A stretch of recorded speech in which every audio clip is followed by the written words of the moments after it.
grand plan. I am grateful to have experienced this. These are things that we can't avoid, so we don't need to seek them out, that they're going to present themselves. And what we do is we open ourselves to them when they emerge. It just kind of worked out. Different ways of finding connection. Right. How can this help people? How can it make a more just society? For some people that might be spirituality, it might be connections with nature. Right. How can this create better opportunities, equality, and human flourishing? It's a lot easier when we have community and relationship. It's something that's not encouraged in the United States, unfortunately, as much. We focus so much on rugged individualism, which can be really destructive, leave people having a lot more struggle to find hope and connection. Certainly we can have purposeful action, connection with meaning, connections with freedom, connection with something beyond ourselves that helps us address some of that existential isolation. We can have those things on our own, but they're going to be deepened when they're part of relationships and community. A lot of different roots and different stories through ages and ages of wisdom. We don't have a lot of that wisdom in our own culture. There's a lot to learn. We have to find our way, and I also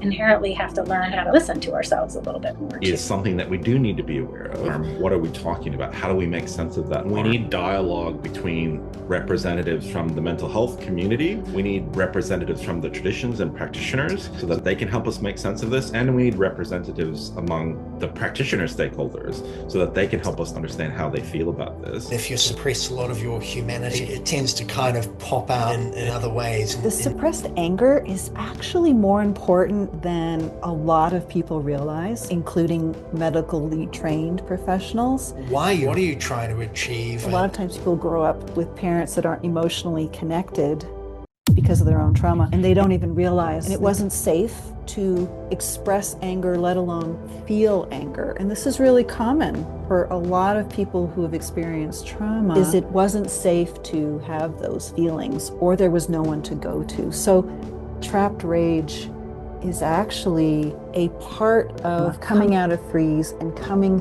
through and back into life. At one point, for a week, I decided I wasn't gonna shower.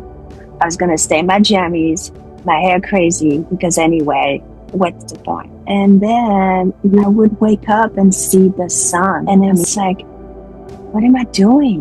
What am I doing? I need to go in and search to really keep this flame inside me. That is important. If you want to be happy, you have to practice the conditions that lead to happiness.